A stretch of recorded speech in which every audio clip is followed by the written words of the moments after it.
ऊपर वाले मोरों में भी प्रॉब्लम्स होती हैं, नेक में भी होती हैं, लेकिन मोस्ट कॉमन L4 L5 पे लेवल पे, और उसके साथ तो मजबूरी है बैक पेन को अब हम ट्रीट कर सकते हैं। ये इतना बड़ा जुर्म है, मैं कहता हूँ। वो बच्चों के लिए सांस लेना मुश्किल है, फिजिकल एक्टिविटी कहाँ से उनमें।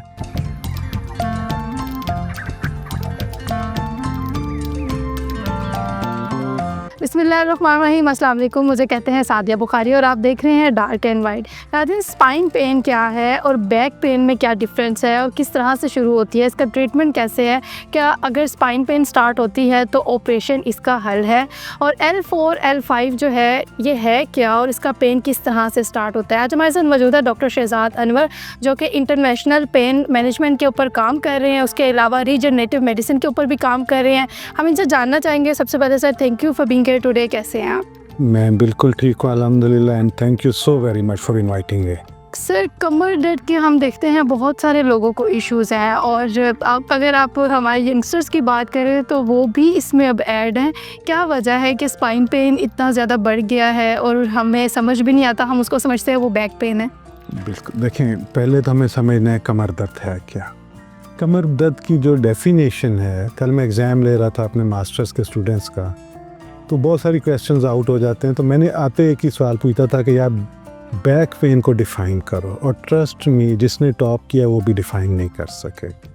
बैक पेन वो दर्द है जो पसलियों के निचले हिस्से से लेके जो आपके ग्लूटियल रीजन है, जो आपके हिप्स हैं, उसका जो निचला फोल्ड है, ये सारा एरिया लोअर बैक है। ठीक है। तो इसमें कहीं पे भी दर्द हो, वो बैठने से हो, वो खड़े होने से हो, वो चुप की शक्ल में हो, जिसको हम लम्बैगो कहते हैं, दैट इज़ बैक पेन। ठीक है। और अंग्रेज़ कहता है कि आपको अपने स्पाउस के साथ और बैक पेन के साथ रहना सीखना आना चाहिए।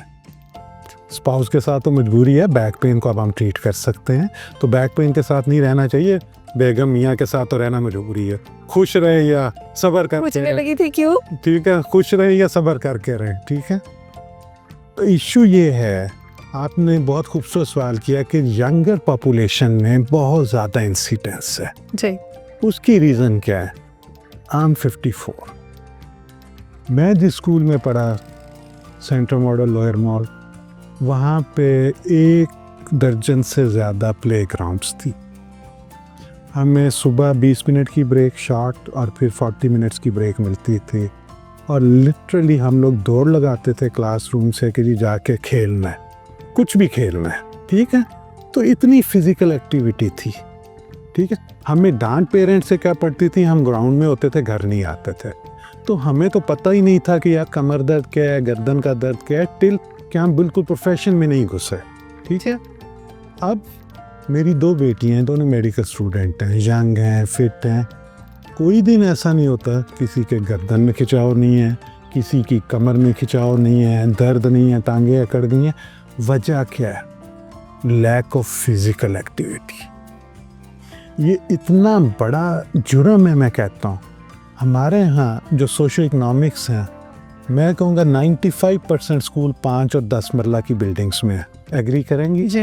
आप? बड़ी चेंज छोड़ते हैं, मैं नाम नहीं लूँगा, उनके अलावा कोई पर्पस बिल्ट कैंपसेस नहीं है। छोटे सिटीज़ में मतलब 5 मरले के घर में 10 कमरे हैं, 10 बाई 10 के, उसमें 20-20 स्टूडेंट 30-30 बिठाए हुए हैं। वो बच्चों के लिए सांस लेना मुश्किल है, फिज़िकल एक्टिविटी कहाँ से होंगे? बिल्कुल। हमेशा से कहावत हम सुनते आए हैं, healthy body keeps a healthy mind. जी, ऐसा ही है। ठीक है ना। तो माइंड बॉडी डिफरेंट नहीं है।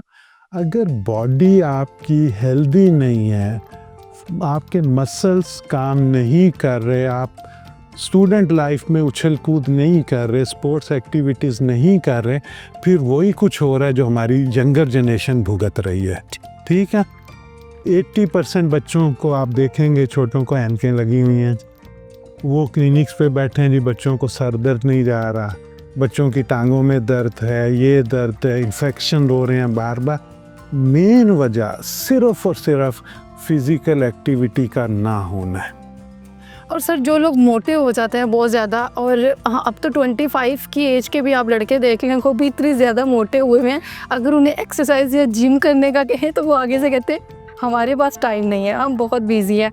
इसमें भी बताइएगा कि क्या ये भी आपको स्पाइन पेन के अंदर मुब्तला कर सकती हैं ये चीज़ें? ओबेसिटी जो है, खासकर जो सेंट्रल ओबेसिटी है जिसमें पेट निकलता है, मैं आपको एनाटॉमी समझाता हूँ, आपके ऑडियंस को भी समझ नहीं आएगा।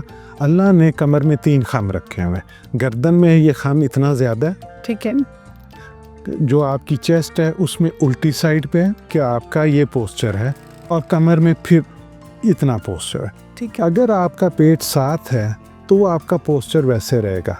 अब पेट का वज़न बढ़ता जा रहा है, बढ़ता जा रहा है, बढ़ता जा रहा है, तो यू कैन इमेजिन कि आपकी जो कमर है ये सिर्फ मोरे नहीं है। मोरे तो आपका स्ट्रक्चरल यूनिट है ना, जो आपको स्ट्रेंथ देता है, स्टेबिलिटी देता है, मूवमेंट में हेल्प करता है, मूवमेंट को रिस्ट्रिक्ट करता है। असल गेम है मसल्स की और लिगामेंट्स की। ठीक है, जो यंग एज में प्रॉब्लम्स आती हैं, जब आपकी एक्टिविटीज़ नहीं है तो मसल्स जो हैं वो वीक होते हैं, वो उस तरह से टोन्ड अप नहीं होते। उसकी वजह से जो लिगामेंट्स हैं वो उनको ज़्यादा काम करते हैं, उनकी ब्लड सप्लाई नहीं होती, वो अल्टीमेटली लैक्स कर जाते हैं, नरम हो जाते हैं।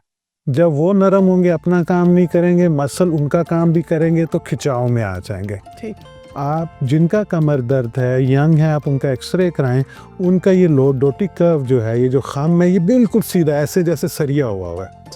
तो वो जब कि मसल इतने स्पैस में है, जब मसल स्पैस में जाएंगे तो अल्लाह ने मसल्स के अंदर 2 चीज़ें रखी हैं मसल फाइबर्स के अलावा। एक तो ब्लड वेसल्स हैं जो उसको खुराक लेके आती हैं, दूसरा नर्व्स हैं जो उनको मोटर और सेंसरी इंफॉर्मेशन दे रहे हैं। ठीक है, वो दोनों चीज़ें, अगर एक मसल टाइट हो गया और वहाँ पे ब्लड वेसल है, उसने उसको पकड़ लिया, उससे आगे ब्लड फ्लो नहीं जा रहा, मसल वीक होगा, पेन करेगा, फैट आएगी, और अगर नर्व खुदा ना खास्ता पिंच हो गया तो वो सारे हिस्से में जहाँ जहाँ वो नस या नर्व जाता है वहाँ पे सेक निकलना, जलन। उनको कमर दर्द से टांगों में दर्द जाना शुरू कर देता है और उनको समझ ही नहीं आती कि टांगों में दर्द हो क्यों रहा है, और डे बाय डे बढ़ता जाता है। जब आप रात को सोते हैं तो टांगों में सनसनाहट सी और पेन सा होने लग जाता है। आप विटामिन्स भी खाते हैं, उसके बावजूद वो चीज़ें रहती हैं। तो वो किस चीज़ के सिम्टम्स होते हैं? 2 तरह का टांगों में दर्द जाता है। एक दर्द को हम कहते हैं शैटिका। ठीक है, शैटिक नर्व जिस्म का सबसे बड़ा नर्व है, जो कमर के निचले मोरे L4, L5, S1, S2 से मिलके ये अंगूठे जितना मोटा उसका नर्व है, इससे मोटा कोई नर्व नहीं है। वो पूरी टांग से लेके पाँव तक सप्लाई करता है। जब आपके मसल्स और वो सपोर्ट नहीं कर रहे तो कई दफ़ा होता है कि जो नर्व निकल रही है आराम मर्ज के, वो मसल में ट्रैप हो जाती है। ठीक, इसको हम सूडो शैटिका कहते हैं। शैटिका में तो डिस्क पीछे जाती है, किसी वजह से आपने वज़न उठाया, कोई झटका लगा, ओबेसिटी या उठे, वो प्रेशर डेवलप हुआ, डिस्क का दरमियानी हिस्सा फाड़ के बाहर गई और उसने नस को प्रेस किया, उससे शूटिंग पेन जाती है। एक तो है ये पेन।